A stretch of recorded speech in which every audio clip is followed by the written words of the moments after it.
Mm.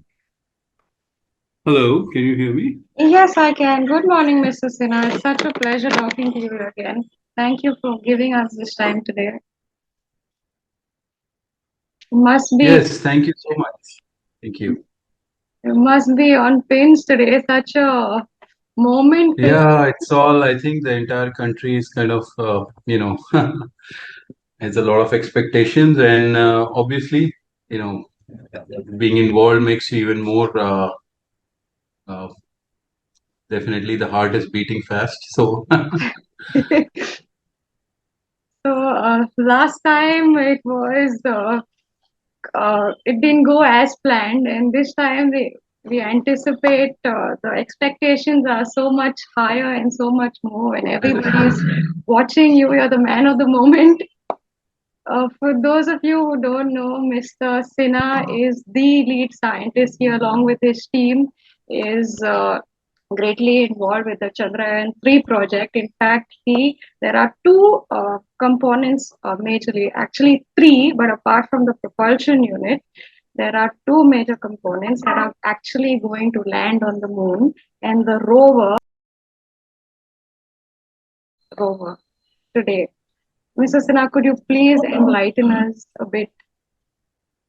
right. So, yeah, first of all, definitely Rover has been a result of an effort of a lot of people. But yeah, we were primarily responsible to design almost the entire navigation software of the rover. So essentially, what it means is how the rover is going to go traverse on the surface of moon, how it will find its way out, how it will find its path. In fact, I have a little simulation video of how it will do it. If I can share screen, I'll be able to show you. That would be great. Let That would me be great. let me try to share screen. Okay. Okay. So this rover, from whatever I've been able to understand, would have spectrometers and to access the kind of material on the moon's landing surface. Correct. Can you see the rover? I'm just shared the Yes, screen. yes, yes, we can see it. Actually, now I'm driving it very similar to how we will actually be driving it once it lands on moon. So see, this rover has, first of all, it has got two cameras in front, which are like two eyes. Just like we have two eyes. And the smart part is that we are able to do the entire navigation just using these two eyes. And a lot of other space agencies like NASA would often put a very expensive lidar sensor and so forth, but we've been able to do it just with two of our cameras here. And these two cameras create a 3D image, just like how we are able to create 3D images with two eyes. And so once this 3D image is created, then the rover can navigate, and it can also estimate what is the height or distance to any of the objects or so forth. So that is one thing. The other is that the rover has a spectrometer. It has a drilling unit, so we can drill some parts of the moon. And then the spectrometer, once it collects a sample, would be able to analyze what kind of chemicals, what kind of materials, or if water or ice is there. So, and ice is something that I think we have a lot of hopes that there is a lot of water ice over there. So we're looking for that. So, you already have a few expectations on what you're going to find on the moon, like you said, ice. What are the other things you are expecting to be there for sure? See, first of all, ice itself is. Okay, I see some echo. No, it's gone. So ice itself is going to be a really big deal. In fact, it's Chandrayaan 1 that had first discovered ice on moon. We've been going to moon for about 50 years, but it's India's Chandrayaan mission that eventually discovered ice. And not just a little bit of water or ice. There is estimates are that there is enough ice on moon to maybe fill an entire Dal Lake, which is something of an order of 600 billion liters of water. So that's a lot of water, because if we can get access to water, we can, it could help us build human colonies there. We could build an international space station over there. So those would be actually really big things. And then also the fact that if there is ice and water, maybe there's also microbial life over there. Secondly, we could also be looking at some of the rare earth minerals, maybe some of the minerals like plutonium, uranium, things that are very expensive there. Who knows? We might even find a big gold mine over there. And so, if we find some of those materials, then there are chances that people would want to mine rare earth materials from moon. So those are two things we're looking at. Those are quite interesting, very intriguing topics that you actually put into my head right now, right? From importing gold all the way from the moon to human colonization out there. It's quite, it seems so far fetched up until I spoke with you this morning. So there's a lot to ponder about. Definitely a possibility. Might take maybe it might take a few more missions from several other countries, but it's definitely a real possibility. Wow. Mr. Sinha, have you always been fascinated with robotics? And like I've known you before, I've spoken to you about your company, Omnipresent, about the drone technology and the UAVs that you've been, responsible for. Have you ever actually anticipated, getting into space technology and ISRO? Well, actually, the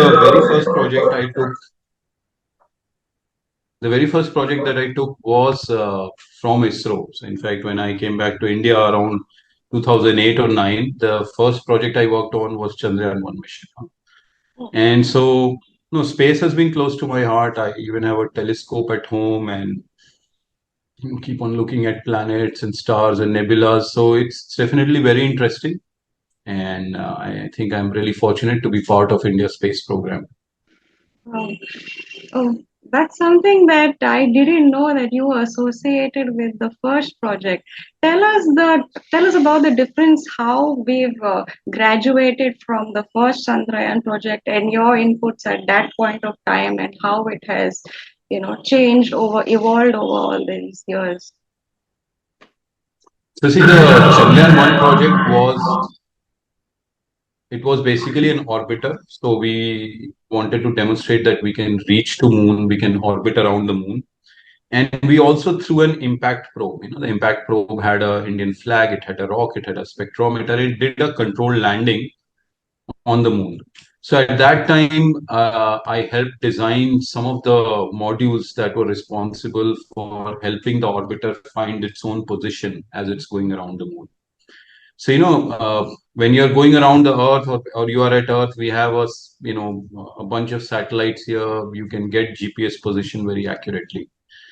But when you go on moon, there is no such network of satellites. So you have to find it's very tricky to find your own position, where exactly you are with respect to the moon. So to do that, we have to use a complex method where we are also looking at the images of the moon, the images that have been captured in the past, and then also some of the data from its own inertial sensors, which tell us how fast it is moving and so forth. So those are the kind of things we first worked on Chandrayaan 1 mission. The upshot of Chandrayaan 1 mission, as I said, we found water. We also mapped majority of moon. So then in Chandrayaan 2, we did a full-fledged mission where a rover was also supposed to go. Unfortunately, the landing, didn't go as planned. But now at Chandrayaan 3, we have made major improvements, especially on the software part, to make sure that we are able to land safely on the moon. And we're all keeping our fingers crossed and hoping for the best that it definitely happens this time. Good luck to you and all of us, actually. But like we discussed, there are three components to this entire mission that must marry well. So, how were you specifically focusing mostly on the rover since that was your component, or was there a lot of coordinating to check the compatibility with the other two components? Were your teams working alongside, or did you all put it up together? How was that? Yeah, so the good thing, one good thing working with ISRO is that there is a lot of discussions, which where we did get into discussions with the how the landing will also happen, and we were able to provide some inputs there as well. But yes, my primary focus was on the rover. Nevertheless, we did provide inputs to the lander as well as the orbiter. So yeah, it was good. I think the culture at ISRO is very good in that manner. Mrs. Sinha, could you tell us more about how drone technology and helped you, what kind of technologies are you combining, for this particular project? Was it robotics? Was it AI? Was it engineering? What are the kind of, because so many of us are very fascinated with space technology, and a lot of our youth want to get into this, but they don't know what exactly is required. If you could enlighten us a bit on that, it would really help us. So I think you can divide space technology into sort of three parts. So the first part is the what is literally called rocket science. So which is about building the rockets, building uh, the launch modules and so forth. So that is one part. The second part is to do with the orbital mechanics, and there a lot of mechanics and mechanical engineering comes into play, as like you might have seen, how we use slingshot technology and how do we manage the orbits around Earth and Moon to achieve a safe landing. The third part is some of the communication modules. So space has a very different way in which wireless communication happens. It has to happen over very long distances. There could be time gaps, lags. You have to make sure your antenna is positioned very well.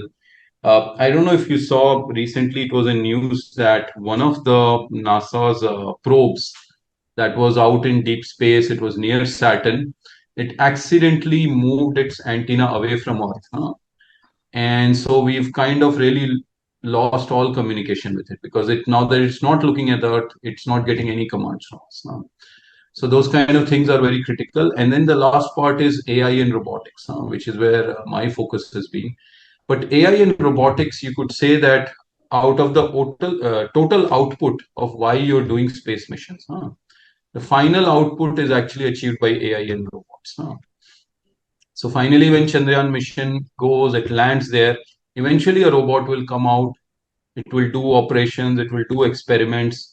And 99% of almost all operations performed by this robot will be fully autonomous. Like nobody from Earth is really guiding it. And so we have to design robots in that manner.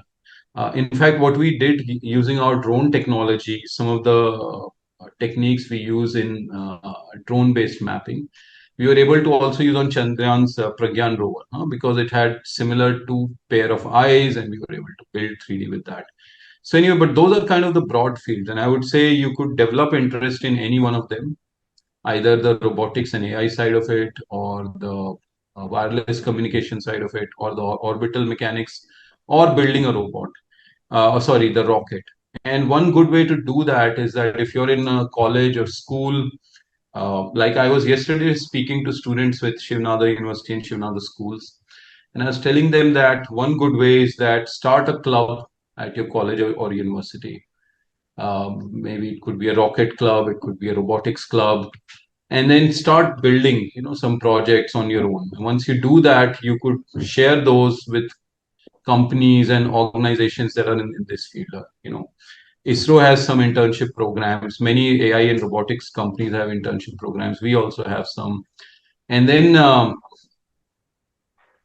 you could participate in competitions around it. And that's the way to build your profile in this. One good thing is that space is going to be very, very big business in the coming times, generate a lot of jobs, generate a lot of work for everyone. So anybody who's planning to get at this stage, I think there's a bright future ahead. That's so good to hear. Uh, Miss Mrs. Sinha, so when you were at Shivnagar yourself, right? When you were there, did you have these kind of opportunities that you encouraged, are you to participate in? Were there such similar opportunities at your? So I'm still a faculty at Shivnada University, and I head the robotics club over there. In fact, our robotics team went to NASA this year, earlier this year. I took them to NASA's uh, uh, launch site in Florida and in Huntsville, and I think they had a very good exposure. And I think this kind of relationship, having a faculty and a student club at universities, definitely help in doing that. So You give us a lot of hope, and we feel very proud about Indians and our country launching such projects that are on a global scale, that the whole world is actually looking up to us at this moment in great anticipation of setting benchmarks, and Indian pride and intellectual capabilities being showcased to the world. We are so happy about this project, and I feel so blessed to have this opportunity. You're giving us this time. Thank you so much for all your time and everything that you're doing for this country. We wish you all the best for this endeavor and everything else you're associated with in the future. But on a leaving note, Mrs. Sinha, what would you like us to, the thought that you want to leave us with, what would that be?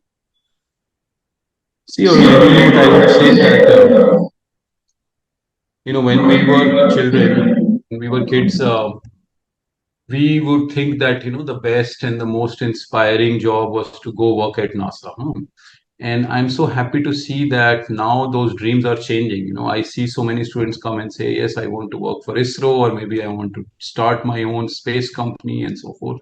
And I think this is a really good heartening change. And the fact that if we'll set our foot on moon with the rover, not just the fact that we'll become only the fourth country to do that, and the first country to reach the lunar south pole, but also the fact that it will inspire so many dreams in our children and so much pride in just being Indian and to be able to contribute here. That I think is going to be one of the biggest achievements with our Chandrayaan landing. Okay, we are with you, Mr. Sinha, and you have all of our support and everybody watching.